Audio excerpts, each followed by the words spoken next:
南瑞丽再爆疫情，小区封闭做检测，气氛紧张。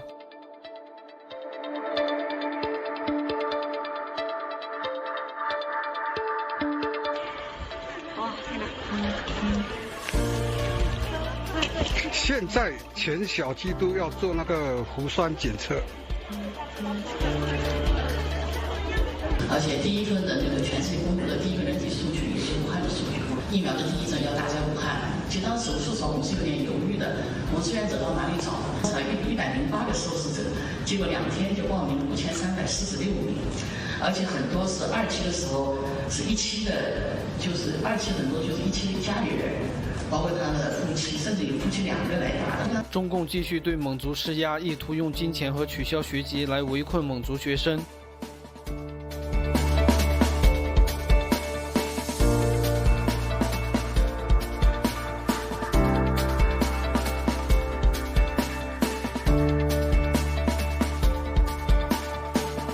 甚至用抓捕家长的流氓手段来威胁学生返校。去，等在这里。ini coba kan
继续扩大中型银行债务，金融风险系统化加剧。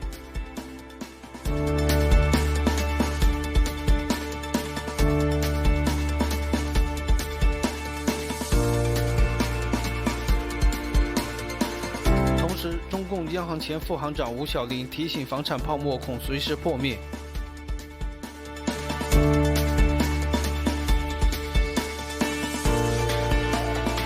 网友视频揭露雄安新区建设缓慢，人员流失加剧，暗示经济形势严峻。跟原来比的不一样，空位置特别多，人都走光了。我负责任的告诉你，3000多家上市公司全部造假。你们有没有人知道，乐视从上市开始出现了那么多的事情，包括贾跃亭承诺那么多东西，那么多的造假质疑。你们猜一下，贾跃亭跑出国之前，我们乐视上市的证券交易所有没有一次向乐视发质询函？你为什么那么多问题？你可不可能造假？竟然一次都没发，听得明白吗？也就是乐视干了这么多流氓的事，是个人就看得出来。结果我们最专业的证券交易所竟然从来没人问过为什么。那我们乐视跑了，被我们中央电视台说乐视到底是创业失败还是涉嫌诈骗。到今天，我们的交易所已经几十次发函质询乐视，让他回答问题了。你以前干嘛去了？交易所也是金融机构，金融机构都是狼狈为奸。我可不骗你，我在这个行业干了23年。你们要真知道，行里面的事儿说出来很可怕的。所以现在你们终于知道人类的财富是怎么被洗劫干净的吗？科技靠着自己独特的技术跟技术的能力来寻找我们创业。我们早期帮助他们寻找了合作伙伴，包括了美图，包括了蚂蚁金服，能让他们拿到了大量的这种人脸的数据，然后再帮助他们分析各个行业怎么切入。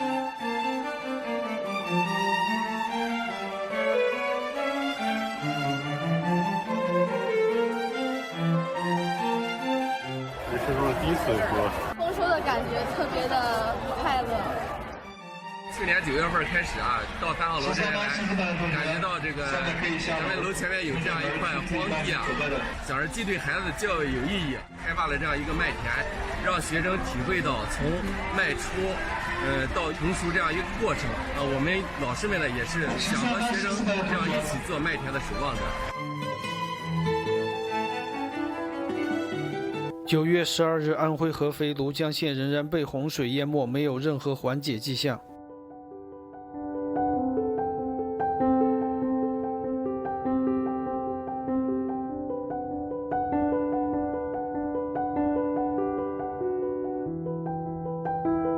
中共官媒报道，玉米期货价格创新高，供需紧张，粮食危机加剧。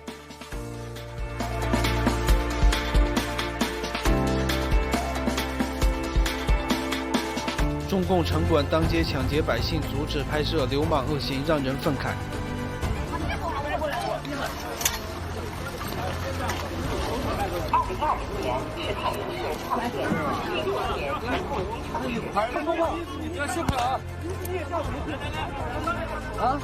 不要下拍，赶紧走！中共回归文革，开批斗会讨论反共斗士于茂春。各位长主，上午好。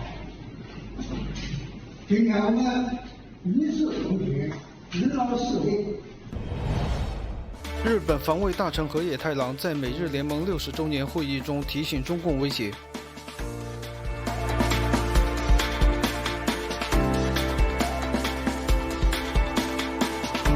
12位被迫离港异议人士在逃往台湾途中被中共抓捕，性命堪忧。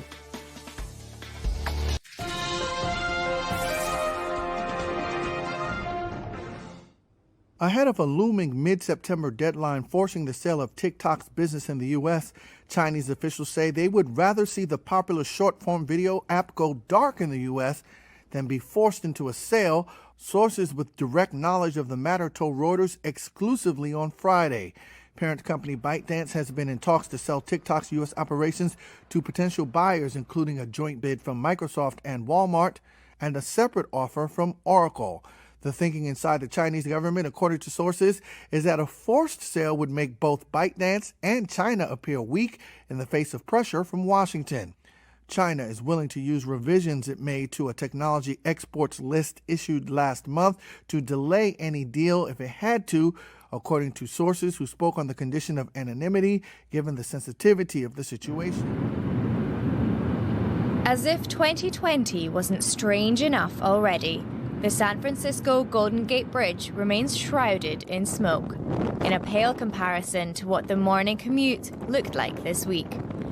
Smoke and ash from wildfires mixed with the cool Pacific Ocean air to produce an otherworldly effect. 11:15. Crazy. 11:15 in the morning, and it's like the middle of the night almost. Historic fires are ripping through 3 western states. In California, almost 5,000 square kilometers have burned. Firefighters don't expect to bring the blazes under control until the middle of October. Some villages have already been incinerated.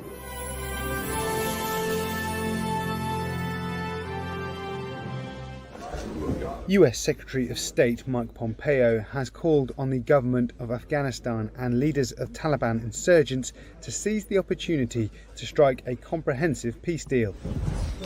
One day after the 19th anniversary of the 9/11 attacks on the United States, Pompeo has been overseeing the start of ceasefire talks and spoke at the opening ceremony in the Qatari capital, Doha. We believe firmly that protecting the rights of all Afghans is indeed the best way for you to break the cycle of violence. Of course, I can only urge these actions. You will write the next chapter in Afghan history. We hope this chapter is one of reconciliation and progress, not another chronicle of tears and bloodshed.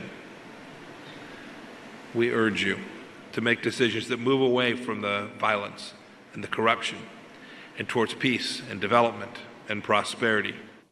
Ahead of face-to-face negotiations in the coming days, the warring sides have been urged by various countries and groups to reach an immediate ceasefire and also forge an agreement that upholds women's rights. The head of Afghanistan's Peace Council, Abdullah, said that even if the two sides could not agree on all points, they should compromise. I've spent the last 4 years bringing our jobs back to America, securing our borders, rebuilding our military, and standing up to China like never before. Nobody has ever stood up to China like we have stood up to China. And you haven't seen the last of it. In 2019, China will overtake the United States as the largest economy. And that didn't work out too well for them. That didn't work out. We were just doing leaps and bounds. We were doing so great. And then we got hit with the plague, the China plague. And we're not thrilled. It's a disgrace. Nobody should have died. Nobody should have died. We got hit. The whole world got hit. But they stopped it from going into the rest of China. They stopped it from going into China, but they didn't stop it from coming into the U.S. and Europe and 188 countries. Never forget that they're coming after me because I am fighting for you, and it's true. Over the next 4 years, to conclude, we will make America into the manufacturing superpower of the world, and we will end our reliance on China once and for all.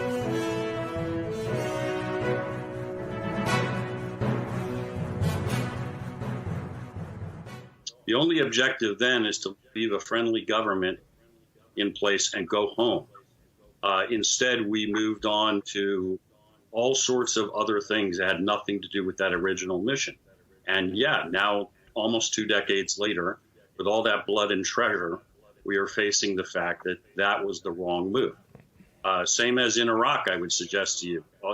The only job left to be done after Saddam was gone was for somebody to take power who's friendly to the United States. Don't try to transform Iraqi society or fix 1,500 years of animosity. Sam, I've only got a couple of minutes, so 2 topics I want to talk about. One is the CIA in China. It seems to me that we've had and I'm a big believer that this was a biological weapons program, this COVID virus. And I think you're going to hear Dr. Yan and others coming out in the next days and being able to tie the knots together, some of these defectors from mainland China. Has the CIA missed it on China?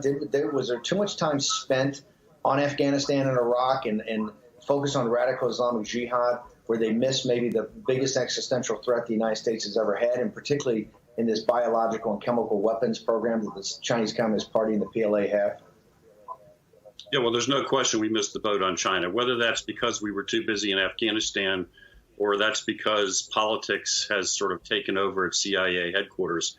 That's another topic. But I mean, we should have had that lab, all those labs in Wuhan, wired backwards and forwards. We should have known precisely what was going on. We shouldn't be guessing 6 months later what happened to us.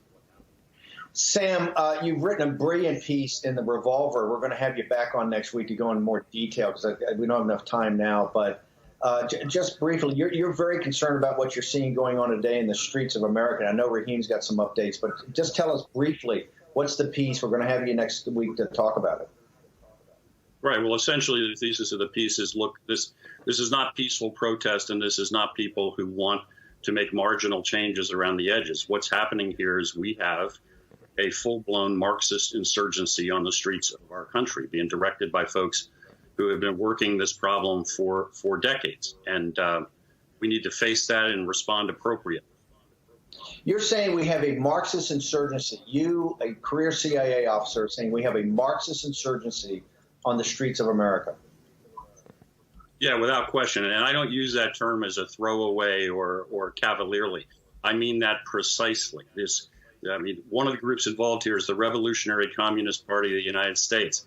They have a proposed constitution for the new Socialist Republic of the United States, which reads like something that came straight out of the USSR, literally dictatorship of the proletariat, no private property, etc. There is no ambiguity. I mean that term exactly the way I intend. Jack and Raheem in studio, I know that you've got some observations on Sam's piece in Revolver. By the way, Revolver, one of the best sites out there, the Counter Drudge. Got about 2 minutes left.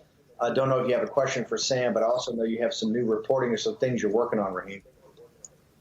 Jack, anything from you? Yeah, Sam, I was curious. I read both your books, actually. Great stuff, particularly the original one on the CIA, which really had an impact on my understanding of foreign policy. But as you're describing what's going on in the streets here as a Maoist insurgency, what is the role of our intelligence services, particularly the domestic services like the FBI and others in terms of getting their arms around this? And are they doing the job that they're supposed to be doing?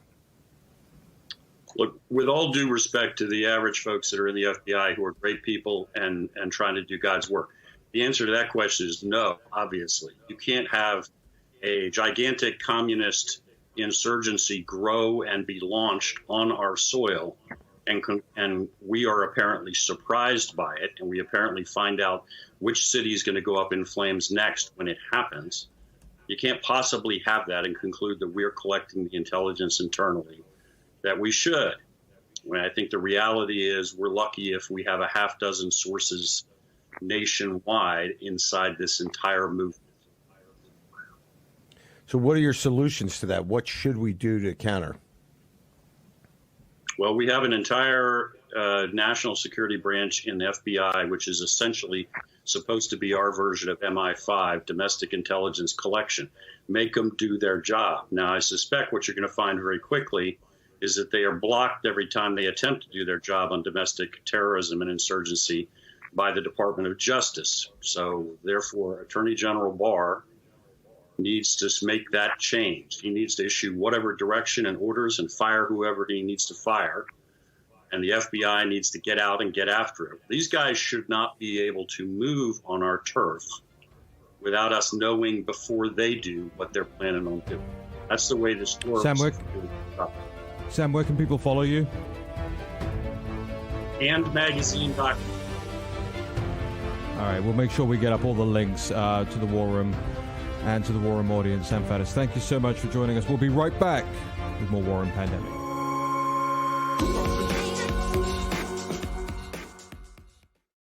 所以说，这个当时啊，这个 Take Down CCP 这个在美国现在，你们看到有多少孩子唱啊？真的是震撼！就美国的小孩子 ，Take Down the CCP，Take Down the CCP， 每个人跳着唱。还有那孩子，你看到咱的谁呢？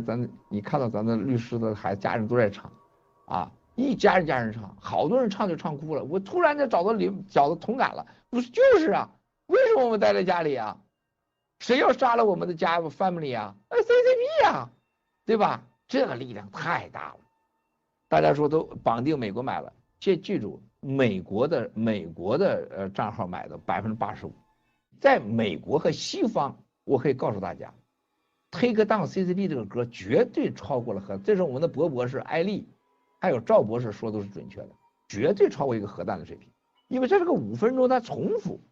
他一下把这所有全世界人内心的愤怒全给唱出来了，而且信息量很大。然后呢，拉，我觉得这个拉把就给这一下子把共产党这是给拉死个屁的了啊！现在国内你不让我唱歌，咱们的有警察哥们跟我说，他说我们去出差了，到蒙古，他说旁边有人就唱啦，然后都你别他妈唱了，把你抓起来你。还我唱啦，谁管得着啊？我就唱啦，我也没唱别的呀。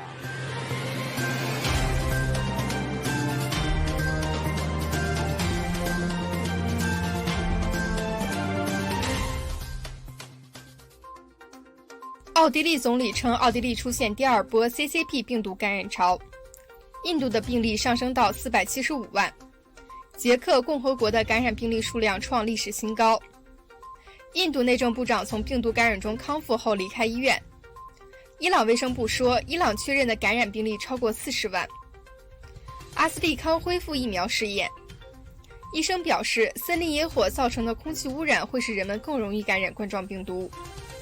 报告称，汉莎航空的瑞士分部将裁员15%。联合国在约旦的叙利亚难民营中加强了病毒防护措施。